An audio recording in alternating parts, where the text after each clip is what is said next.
কালীগঞ্জ থানা, মানে বাংলাদেশে এখন আসি এই বর্ডার, ভারতের বর্ডার তো আছে না মৌলভীবাজার জেলায়, আসেনি? বাংলাদেশের এই সাইডে আছে, আগামীকাল যাব ওই সাইডে। বিমান দিয়ে দৌড়াইও কভার করতে পারতেছি না। আমার ওয়াজ, আমার বয়ান, আমি তার আমার তার ওয়াজ শোনার লাইগা কেউ দাওয়াত দেয় না, আমার দাওয়াত দেয় তাফালি। গতকাল মাহফিল করে আসছি নরসিংদী শিবপুর থানা কওমি মাদ্রাসার মাঠে,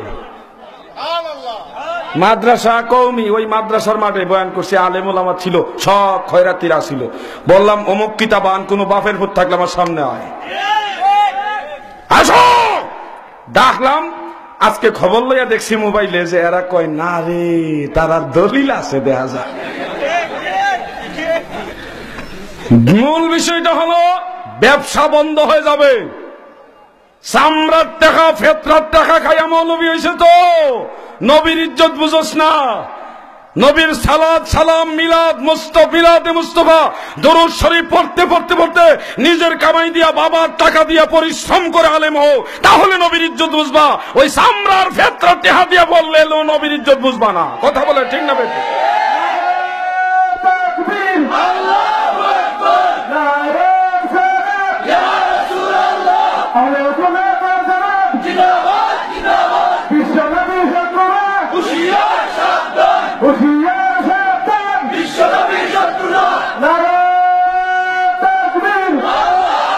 আমি অল্প দুইটা কথা বলি, মোনাজাত করে দিব। আরো জুড়ে লাই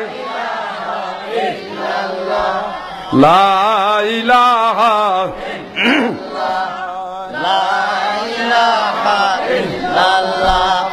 লা ইলাহা ইল্লাল্লাহ মুহাম্মদ রাসূলুল্লাহ সাল্লাল্লাহু আলাইহি ওয়াসাল্লাম। ভাইজান, আদম নবীরে মাফ করছিল কারো সিলাই?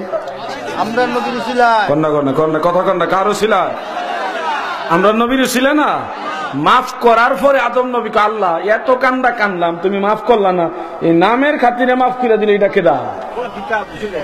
আল্লাহ আমার এটা এই মুহাম্মদ সাল্লাল্লাহু আলাইহি ওয়াসাল্লামকে দেখাও। আল্লাহ আমি নবীকে দেখতে চাই, এই নবীকে দেখতে চাই। তখন আল্লাহ বললেন, হে আদম, তোমার বৃদ্ধাঙ্গুলির দিকে, বৃদ্ধাঙ্গুলির নখের দিকে তাকাও। আদম বলে, আমি নখের দিকে চাইলাম, চাইয়া দেখে আমার নখের ভিতরে নূরে মুহাম্মাদি বাইসা উঠছে। সুবহানাল্লাহ বলেন। আমি কোন জায়গায় নূরে মুহাম্মাদি রাখবো গো? আমার নবীকে কোন জায়গায় রাখবো গো?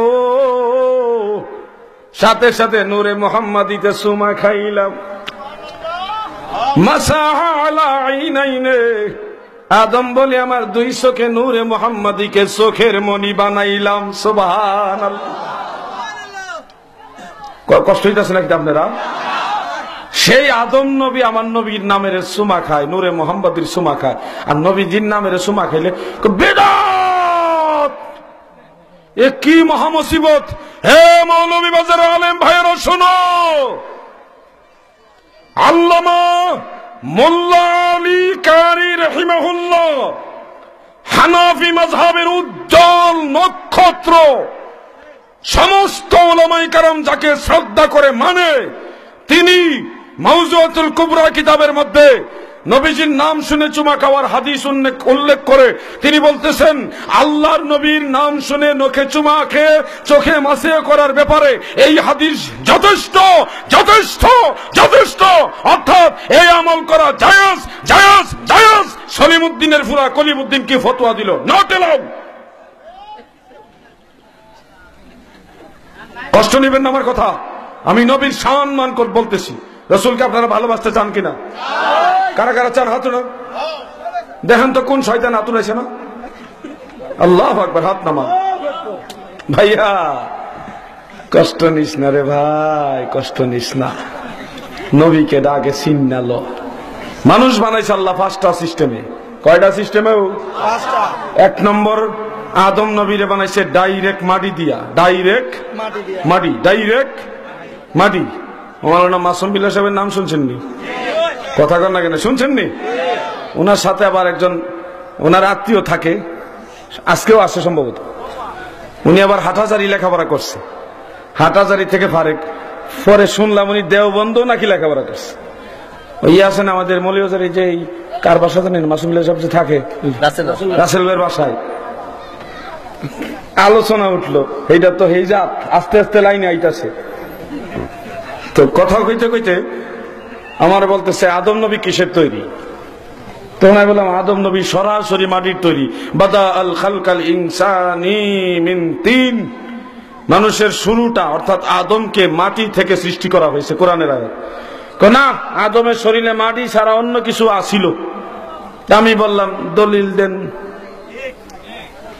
কোরআনের কোন আয়াত আছে দেন, নাহলে হাদিসের কোন জায়গাত আছে তা দেন, আমি দলিল দিলে মানবো। কোনা দলিল আছে? আমি বললাম আছে, বাকি কথাই না, নগদ দেন। কোন জায়গাত আছে, কোন কিতাব আছে দেন। কোরআন শরীফ আছে? কোনা কোরআনে নাই, হাদিসও আছে। আমি বললাম কিতাবের নাম কোন কিতাবে? কোনা আছে, খেয়াল নাই। আমি বললাম তো বাংলাটা বলেন, আমি আরবিটা বলার চেষ্টা করি, সেটাও মনে নাই। তখন আমি বললাম তাইলে আর তো কথা কই লাভ নাই, আমি দলিল কোরআন থেকে দিছি, আদম নবী সরাসরি মাটির তৈরি, সুতরাং আপনি আদম নবীর ব্যাপারে অন্য কিছু আছে কোন দলিল দিতে পারেন নাই, আপাতত রায় কোনটা কোন রায় আমনেরটা ওই। আমি আলাউদ্দিন জাহাদি ক্ষুদ্র মানুষ হলেও স্পষ্ট ভাষা একটা কথা বলি, বাকি কোন জিনিস রাখতে রাজি না। মাদারীপুরে জমিনে বাহাজ ডিক্লারে ছিল 14ই জানুয়ারি। কি ভাইজান ফেসবুক চালান না? 14ই জানুয়ারি চালাইছিলাম বাহাস। এই মাথা সব ভাড়া করে মৌলবী রেডি করছিল 3 দিন আগে। তখন তারা কয় না, আমরা সংঘাত চাই না, শান্তি চাই। অর্থাৎ তারা শুনছে যে আলাউদ্দিন জিহাদি বাচ্চা ছেলেটা এটা এই যে চুয়াডাঙ্গায় একটা খেলা দেখাইছে, এখন বাকি ইজ্জতটা আমরা নষ্ট করে লাভ নাই। ভাই বোনের আমার, একটা কথা বলে যাই গো ভাই, এই পৃথিবীতে যাহা কিছু দেখেন, ইহকালে পরকালে কবরে হাসরে মিজানে ফুলছেরাতে এমনকি জান্নাত পর্যন্ত যা কিছু আছে সবই আমার নবীর উসিলায়। কথা বলেন ঠিক না বেঠে? আরো জোরে বলেন ঠিক না বেঠে? এই নবী ছাড়া আমাদের কারো উপায় নাই রে ভাই। মা ফাতেমা আল্লাহর হাবিবকে বলতেছে, নবী গো, হাসরের মাঠে আপনাকে কোথায় খুঁজলে পাবো? আল্লাহর হাবিব বলেন, ফাতেমা রে, আমাকে ফুলছেরাতের কাছে যাইলে পাইবা। আম্মা জান ফাতেমা বলতেছে, ইয়া রাসূলুল্লাহ, যদি ওখানে না পাই কোথায় যাব? ফাতেমা রে, আমারে মিজানের পাল্লার কাছে পাইবা।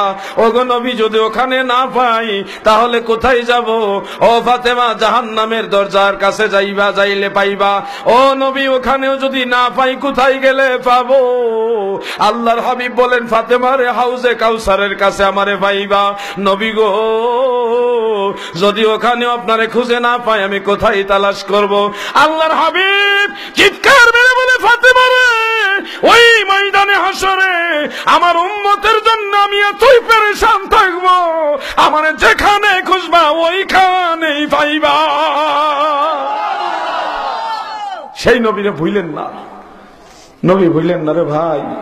মরবি একবার জন্মের মরা মরবি। নবী বললে তোমার কেউ আপন আত্মীয় কেউ পাইবা না।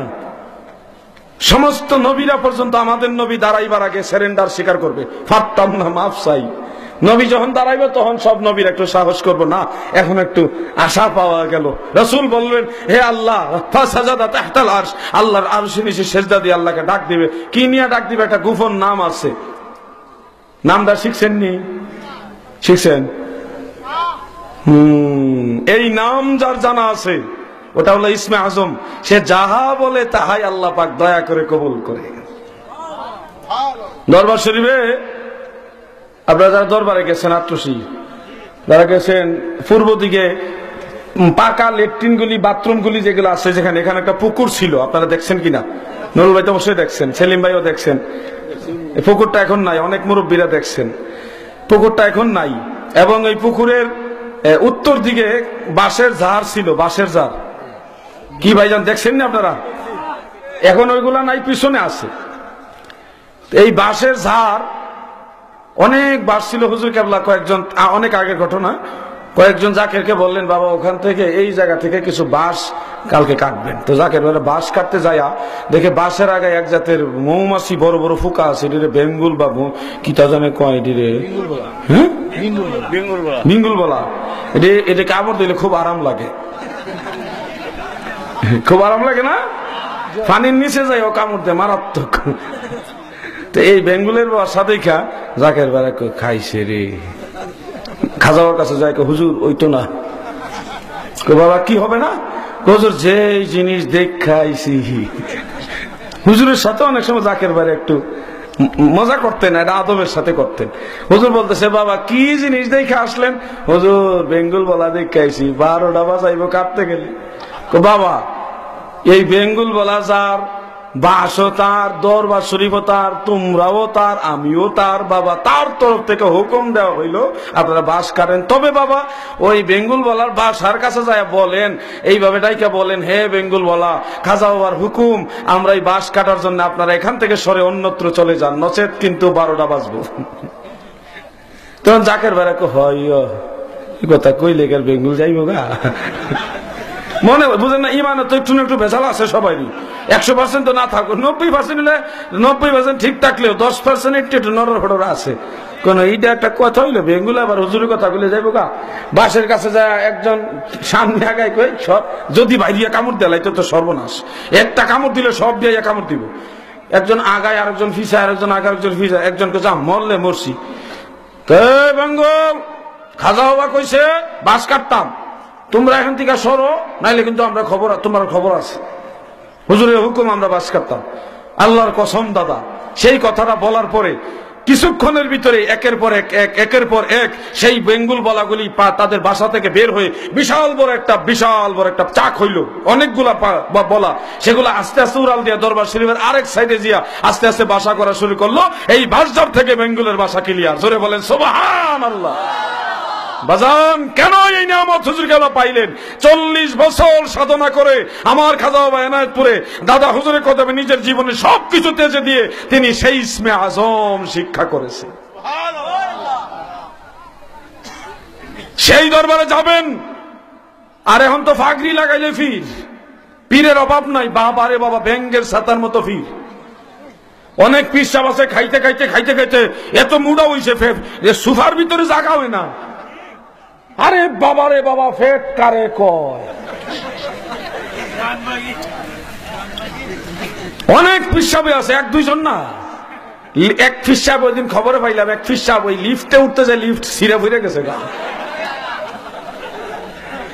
চিন্তা করেন, ফেসবুকে দেখলাম আরেক পিসাব বিশাল বড় এক ডাইনিং টেবিল, মুরগি বড় বড় রুশ লয়ে বইছে, পুরা টেবিল ভর্তি খানি, একজন খাইতেছে, বাকিরা দাঁড়ায় দেখতেছে।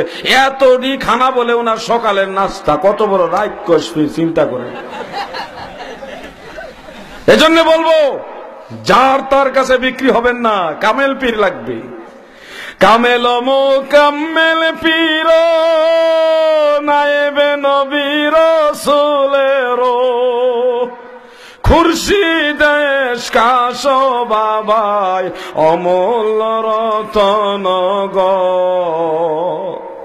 আজ থেকে প্রায় 250 বছরের কিতাব গতকাল আমি মুফতি ফজলুর রহমান দেওবন্দি সাহেব বাড়ি থেকে সংগ্রহ করলাম। এত পুরান কিতাব আমার বয়সে আমি আর কোথাও দেখি নাই। 250 বছর হয়েছে ওই কিতাবগুলির, অর্থাৎ দেওবন্দি সাহেবের আব্বার আব্বা, ওনার দাদার কিতাব গুলা। ওনার দাদা আবার আনে আরো কোথা থেকে সংগ্রহ করছে, এই কিতাব এখনো আছে।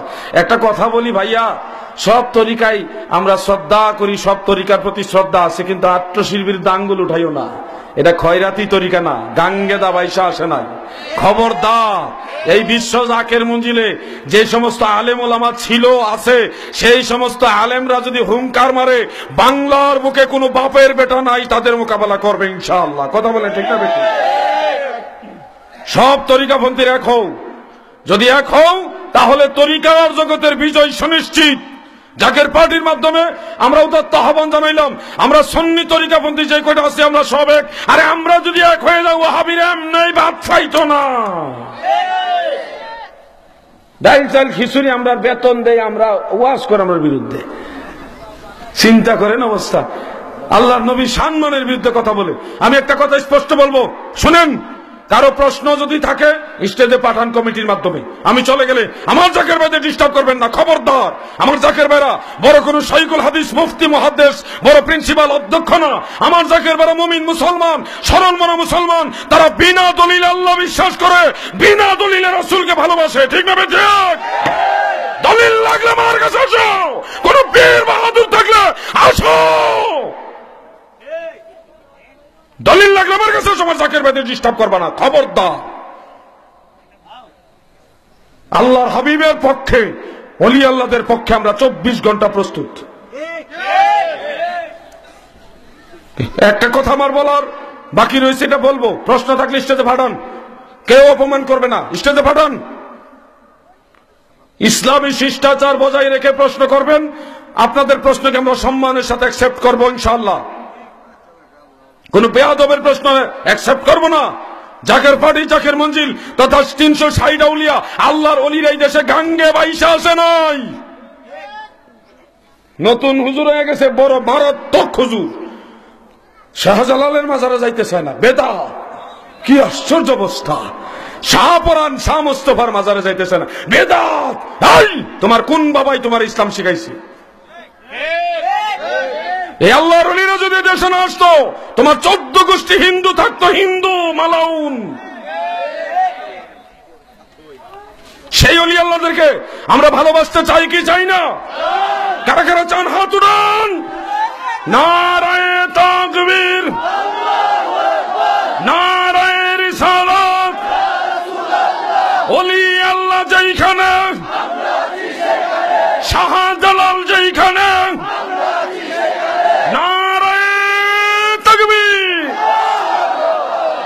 কথা আমার এখানেই সংক্ষিপ্ত করলাম, উদাত্ত আহ্বান করলাম।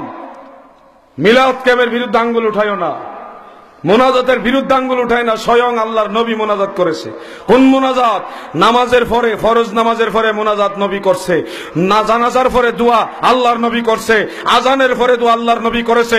কোন দোয়া করবা? সব তোমার ভালো লাগে না? খয়রাতির বাচ্চা, সারা বছর মানুষের কাছে হাত ফাইতা ভিক্ষা করতে পারোস, আল্লাহর কাছে চাইতে তোর এত লজ্জা লাগে? আল্লাহর কাছে চাইতে তো লজ্জা লাগে কেন? এত মাসালা খুঁজো কেন আল্লাহর কাছে যাওয়ার সময়? আল্লাহর কাছে যাওয়ার সময় এত মাসালা খুঁজো কেন? মানুষের কাছে ভিক্ষা করার সময় মাসালা খুঁজো না? এই জন্যে সবাইকে বলো, আমার কথা কি আপনার বেজার হইলেন? ইসলাম ধর্মের সমস্ত ভালো কাজের প্রতি আমাদের সম্মান আছে, কিন্তু দাদা কষ্ট লাগে আল্লাহর কাছে চাইতে দলিল খুঁজে। কি আশ্চর্য! আবার একা একা চাওয়া যাবে, দলবদ্ধভাবে চাওয়া যাবে না। عن سلمان فارسي رضي الله تعالى عنه قال قال رسول الله صلى الله عليه وسلم إذا رفع قوم أكفهم إلى الله تعالى كان حقا على الله تعالى إلى آخر رواه الطبراني رجاله هذا حديث صحيح। সালমান ফারসি রাদিয়াল্লাহু আনহু বর্ণনা করেন, আল্লাহর রাসূল বলেন, যখন এক দল লোক একসাথে তাদের হাতের অগ্রভাগ আল্লাহর কাছে এইভাবে প্রসারিত করে আল্লাহর কাছে বাড়ায়, অর্থাৎ দলবদ্ধভাবে মানুষ যখন আল্লাহর কাছে হাত বাড়ায়, তখন ওই হাতগুলা খালি ফিরাইয়া দেয় না, নিশ্চিত আল্লাহ কবুল করে এবং তাদের দোয়া কবুল করা আল্লাহর জন্য ফরজ হয়ে যায়। জোরে বলেন সুবহানাল্লাহ। কি সুন্দর উৎসাহ নবীজি দিলেন দলবদ্ধভাবে মোনাজাত করার জন্য। আজকে সেই দলবদ্ধ মোনাজাতের বিরুদ্ধে পর্যন্ত কথা বলা হচ্ছে। দল বাইন্দা রাস্তায় চান্দা উঠানি জায়েজ, দল বেঁধে আল্লাহর কাছে যাওয়া জায়েজ নাই। রাগ হবেন না ভাইজান, প্রত্যেক ভালো কাজের প্রতি আমাদের শ্রদ্ধা আছে, কিন্তু কষ্ট লাগে আল্লাহর কাছে যাওয়ার সময় এত মসলা দেখাও কেন? বেদাত। দেওবন্দের বিখ্যাত আলেম মাওলানা জাফর আহমদ উসমানী সাহেব ইলাউস সুনান কিতাবের মধ্যে স্পষ্ট উল্লেখ করেন, ইন রাফাল মানাটা হলো ইন রাফাল ইয়াদাইনে বাদা সালাতিল মাকতুবাত জায়েজুন ফালাইসা বিদাতিন। ফরজ নামাজের পরে দুই হাত উঁচু করে দোয়া করা জায়েজ, এটা বিদআত নয়। কে বলেছে? দেওবন্দের বড় হুজুর বলেছে। বলেছে তোমাদের হুজুররা নামাজের পরে দোয়া মানে, তোমরা মানো না। তোমরা কাকে মানো? নিশ্চয়ই নিবলি শয়তানের দালালদেরকে মানো। ঠিক না বেঠে? আমার কাছে একটা বই আছে, ব্যাগটাকে আসলে আশরাফ আলী থানভী সাহেবের লেখা একটা বই আছে আমার কাছে, বেহেশতি জেউর নাম শুনছেন না? নতুন ছাপাটার ভিতরে আবার এটা নাই, পুরানটা আনছি আমি। ওটার ভিতরে আশরাফ আলী থানভী সাহেব প্রথম খণ্ডের 120 পৃষ্ঠার 6 নম্বর মাসালায় তিনি লিখতেছে, ফরজ নামাজ যখন শেষ হয়ে যাবে তখন দুই হাতের অগ্রভাগ বুক বরাবর আল্লাহর কাছে বাড়াবে এবং ইহকাল পরকালের মঙ্গলময় সকল প্রার্থনা আল্লাহর কাছে করবে। এটা নামাজের পরে একটা অতীব মুস্তাহাব পর্যায়ের সুন্নত কাজ। জোরে বলেন সুবহানাল্লাহ। তোমরার বড় হুজুর মুনাজাত মানে তুমি সলিমুদ্দিনের ফুলা কলিমুদ্দিন 40 দিন আর 120 দিন চক্কর মাইরা এই মুনাজাত নাই। মুনাজাত মানো না কেন? আল্লাহর কাছে চাই না। তোমার যদি লজ্জা লাগে তুমি চাইও না, কিন্তু আরেকজন চাইলে আবার মশলার ফেস দেখাও কেনে? আমার কথা কি আপনার বেজার হলেন? বেজার হলে কিচ্ছু করার না, আমি আল্লাহর কাছে চাওয়ার পক্ষে। আপনারা কি আল্লাহর কাছে চাইতে চান না? ও ভাই, আল্লাহর কাছে দোয়া প্রার্থনা আপনারা কি করতে চান কি চান না? আরে আওয়াজে বোঝা যাও নাকি চান না? আপনারা কি চান না? চান না? কারা কেউ চান না? হাত উঠান।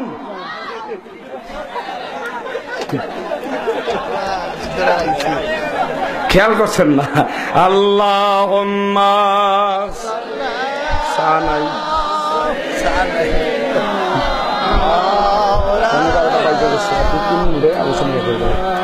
ওয়ালা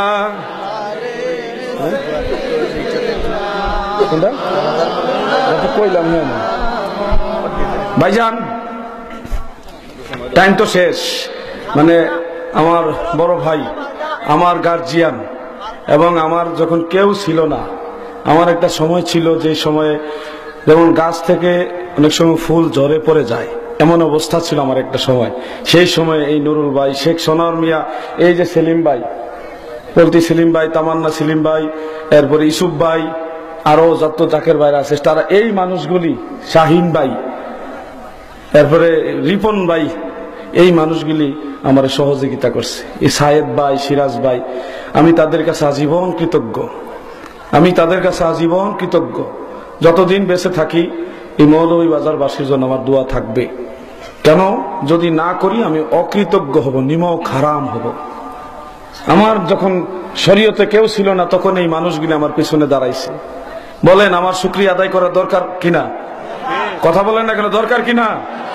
আজকে আপনাদের দোয়ায়, এই মানুষগুলির প্রচেষ্টায়, সার্বিক সহযোগিতায়, আমার খাজাওয়ার উসিলায়, মদিনাওয়ালার তোফাইলে সারা বাংলায় এবং দেশের বাইরে পর্যন্ত ওয়াজ মাহফিল করি। কেন? যদি ওই সময় মানুষগুলি শরীয়তে সহযোগিতা না করতেন আমি ঠেকে যেতাম। এটার নামই শরীয়ত। এবং আপনাদের দোয়ায় বর্তমানে প্রায় 25 লক্ষ টাকার কিতাব সংগ্রহ করছি। কার উসিলাই? এই মানুষগুলির উসিলাই। বহু মাওলানা টাকা পয়সা নেয়, হাদিয়া নিয়ে বাড়ি গাড়ি করতেছে, বিলাসিতা করতেছে। আমি দাদা ওগুলা করি না। বাংলার এই প্রান্ত থেকে ওই প্রান্ত, বৈরুত, লেবানন, মিশর, কায়রো, এরপরে ইস্তাম্বুল, আপনার দেওবন্দ, সারা বিশ্বে ঘুরে যত যত কিতাব পাই সব কিতাব আমি সংগ্রহ করি। এজন্য ওয়াহাবি বাচ্চারা টের ভাইয়া এখন আর বাহাস মুনাজারা ডাক দিলে আর আয়ে না, কারণ আমি বেশি দলিল দেই না। যেই দল করে এই দলের কিতাব থেকে দলিল দেই, তোরটা তুই মান, তাইলে আর ভেজাল নাই। যা কথা বলেন, রান্না রাখবো না, রাখেন। আমি আপনাদের উদাত্ত আহ্বান করব। আর ভাই বললেন যে জানাজার নামাজের পরে দোয়া নিয়ে একটু কথা বলার জন্য। যদি আমি ইসুফ ভাইয়ের নেতৃত্বাধীন ওই মাহফিলে আলোচনা করছি, আপনারা আবার বললেন না যে এক ওয়াজ সব জায়গায় করে, কিন্তু অনুরোধ আসলে করতে হয়। কথা বলেন, আসে বলতে হয় কিনা? আমি এখন আপনাদের কাছে জানতে চাইব, জানাজার পরে দোয়া এই বিষয়ে কি আমি আলোচনা করব? জোরালো আওয়াজ হইছে না? আলহামদুলিল্লাহ, তাইলে যাওয়া যায়। নামাজ তো দোয়া, এটার পরে আবার দোয়া লাগে? আচ্ছা, জানাজা মানুষ মারা গেলে বর্ষিজরা মাইকিং করেননি? মাইকিং, ও ভাই কথা কন না কেন, মাইকিং করেননি? কিছু জাহেল চক্কর বাইরে এরা কয় মানুষ মরলে বলে মাইকিং করা বেদাত। চিন্তা করেন কত বড় মূর্খ এগুলি। ফতোয়া আলমগীরের মধ্যে উল্লেখ, মানুষ মারা গেলে ঢোল বাজাইয়া প্রচার করা মুস্তাহাব। ঢুল বাজানি চিনেননি? ঢুল ঢুল বাজাইয়া আগের যুগে তো মাইকা ছিল না, তখন ছিল এক পর্দাওয়ালা ঢুল। সেই বড় বড় যেগুলো প্রচার কাজে ব্যবহার হতো, যুদ্ধের ময়দানে ঢুল বাজানো হতো, ওই বড় বড় এক সাইডে পর্দা, বিশাল বড় মটকা সিস্টেম, এই ঢুল বাজাইয়া মানুষ জমাইয়া তারপরে মানুষ মারা গেছে অমুক এইটা প্রচার করা পর্যন্ত ফতোয়া আলমগীরিতে বলছে মুস্তাহাব। আমরা তো ঢুল ডাল বাজাই না রে, মাইকে কই, বুঝছেননি? এখন মাইক আছে, ঢুলের দরকার কি? এটা ঢুল না, এক পর্দাওয়ালা, এটাকে দফ বলা যায়, দফ। মাসালা জানে না বাংলা মানবী, বাংলা বই ফেরা বেদাত, খামোশ, জাহেল। বাংলা মৌলবীর দল কোথাকার? মানুষ মারা গেলে মাইকিং করেন, মাইকে যেমন ধরেন এলাকায় যদি কারো আব্দুর রহমান নাম নিয়ে আমি এখন বলবো, কারো নাম আব্দুর রহমান থাকলে মাইন্ড করবেন না, যে ইন্না লিল্লাহি ওয়া ইন্না ইলাইহি রাজিউন, যে মরহুম আব্দুর রহমান সাহেব ইন্তেকাল করিয়াছেন, ইন্না লিল্লাহি ওয়া ইন্না ইলাইহি রাজিউন। তিনার জানাজার নামাজ আগামীকাল বাদ জুমা বড়বাড়ি জামে মসজিদের মাঠে অনুষ্ঠিত হবে। তিনার জানাজার নামাজ না জানাজার দোয়া?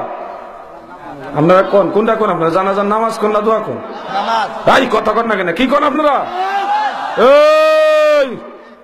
মাইকিং করার সময় তো বলেন জানাজার নামাজ, আর নামাজের পরে দোয়ার সময় কো জানাজার দোয়া। আল্লাহুম্মা সাল্লি মাওলানা মুহাম্মদ ওয়া আলা মাওলানা। সংক্ষিপ্ত আলোচনা শেষ করছি। আল্লাহর নবী জানাজার পরে যদি দোয়া করে থাকে আপনারা করবেননি? কথা বলেন, করবেন? রাসূল যদি দোয়া না করে থাকে আমরা করব না। রাজি আছেননি? এইটা আবার রাজি না থাকলে তাহলে তো ইমানে ভেজাল আছে। নবী করছে, আপনি করতেন না। আচ্ছা না করেন, স্বীকার তো করা লাগবে যে আছে। নবীজি যেহেতু এটা করছে এটা বিষয়, এটা আপনি হয়তো পারছেন না, কিন্তু এটা আছে, এটা স্বীকার তো করা লাগবে। আল্লাহর হাবিবের জানাজার পরে দোয়া বিষয়ে একটা রিওয়ায়াত হাদিস আমি আপনাদের শোনাই।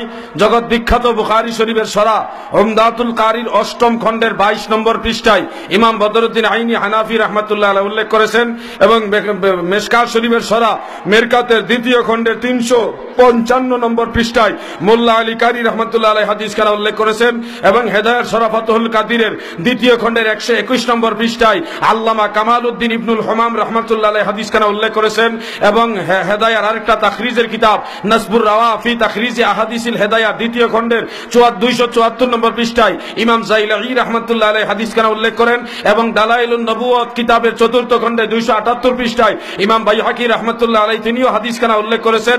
ইমাম ওয়াকিদি রাহমাতুল্লাহ আলাইহি তার কিতাবুল মাগাজির ২৯৪ নম্বর পৃষ্ঠায় এই হাদিস খানা সনদ সহকারে উল্লেখ করেন। আল্লাহর হাবিবের আপন চাচতো ভাই হযরত জাফর রাদিয়াল্লাহু আনহু তার যুদ্ধে শাম দেশে যখন গেলেন, নবীজি পাঠাইলেন, ফা জালাসা রাসূলুল্লাহ সাল্লাল্লাহু আলাইহি ওয়াসাল্লাম আলাল মিম্বারে ফাকুশিবা লাহু মা বাইনাহু ওয়া বাইনা শাম। নবীজি মসজিদে নববীর মিম্বর শরীফে বসলেন, এবং মদিনা থেকে শাম দেশের দূরত্বের পর্দা আল্লাহ সরাই দিলেন। যুদ্ধের ময়দানে কে কিভাবে কি করতেছে সব মদিনা থেকে আল্লাহ নবী বর্ণনা করতেছেন, যে অমুকে এই করতেছে, অমুকে এই করতেছে। এক পর্যায়ে বললেন, সাহাবীরা, আমার জাফর শহীদ হয়ে গেছে। নবীজির চোখ মুবারক যে গড়গড়ে চোখের পানি পড়লেন, কাঁদলেন, এবং ফাসাল্লা আলাইহি রাসূলুল্লাহি সাল্লাল্লাহু আলাইহি ওয়াসাল্লাম ওয়া দাআ লাহু ওয়া ক্বালা ইস্তাগফিরু লাহু। অতঃপর নবীজি দাঁড়াইলেন, সাহাবাদেরকে নিয়ে মদিনা থেকে জাফর রাদিয়াল্লাহু আনহুর জানাজার নামাজ আদায় করলেন, এবং দাআ লাহু, জানাজার পরপরই আবার দোয়া করলেন, ওয়া ক্বালা, এবং বললেন, ইস্তাগফিরু লাহু, তোমরা তোমাদের ভাইয়ের জন্য আল্লাহর কাছে দোয়া করো, মাগফিরাত করো। জোরে বলেন সুবহানাল্লাহ। স্পষ্ট প্রমাণিত হলো আল্লাহর হাবিব জানাজার পরে দোয়া করছেন, সুতরাং আমরা করব। আপনার যাদের সময় থাকবে না কইরেন না, কিন্তু আছে যে স্বীকার করলেই যথেষ্ট। জরুরতের কারণে করছেন না, কোনো অবজেকশন নেই, কিন্তু এটা যে মুস্তাহাব, এটা যে জায়েজ, এটা স্বীকার করলে আর এত ফেসাল থাকে না। এবার আসেন ইসলামের দ্বিতীয় খলিফা, আল্লাহর হাবিবের দ্বিতীয় খলিফা হযরত ওমর ইবনুল খাত্তাব রাদিয়াল্লাহু তাআলা আনহু যখন শহীদ হলেন, তার জানাজার নামাজের বর্ণনাটা আজ থেকে প্রায় 1000 বছরের আগের কিতাব। কয় হাজার বছর? ভাইয়া, কিতাব যদি কারো দেখার ইচ্ছা হয়, সসম্মানে আমন্ত্রণ, আপনারা আসেন, যথাসময় আমরা দেখাই দিতে পারবো। কিতাবের নাম আল মাবসুত লিস সারাকসি, দ্বিতীয় খণ্ড 67 নম্বর পৃষ্ঠার মধ্যে উল্লেখ। ইমাম কাসানি রাহমাতুল্লাহ আলাইহি তার বাদাউস সানাই কিতাবের প্রথম খণ্ডে 320 পৃষ্ঠা এবং 65 নম্বর পৃষ্ঠায় এই হাদিসটা উল্লেখ করেন। হযরত উমর রাদিয়াল্লাহু আনহু জানাজার নামাজে হযরত আব্দুল্লাহ ইবনে সালাম রাদিয়াল্লাহু আনহু রওনা দিলেন। তিনি ছিলেন বয়সে একটু বৃদ্ধ, অত্যন্ত জয়ীফ, দুর্বল, দ্রুত গতিতে হাঁটতে পারেন না বিদায় জানাজার নামাজে যথাসময়ে উপস্থিত হইতে পারলেন না। কাছাকাছি যখন গেলেন, তাকিয়ে দেখলেন যে হযরত উমরের জানাজার নামাজের সালাম ফিরে ফেলা হয়েছে, মানে নামাজ শেষ। তখন আব্দুল্লাহ ইবনে সালাম তিনি ডেকে বলতেছে, ইন সাবাকতুমুনি বিসসালাতি আলাইহি ফালা বিতাসবিকুনি বিদুআই লাহু। হে নবীর সাহাবীরা, যদিও নামাজের ব্যাপারে তোমরা আমার অগ্রগামী হয়ে গেছো, কিন্তু দুয়ার ব্যাপারে আমার অগ্রগামী হইও না। অর্থাৎ যদিও তোমরা আমাকে ফেলে নামাজ পড়ে ফেলেছো, কিন্তু আমাকে ফেলে দোয়া করিও না। জোরে বলেন সুবহানাল্লাহ। সুতরাং প্রমাণ হল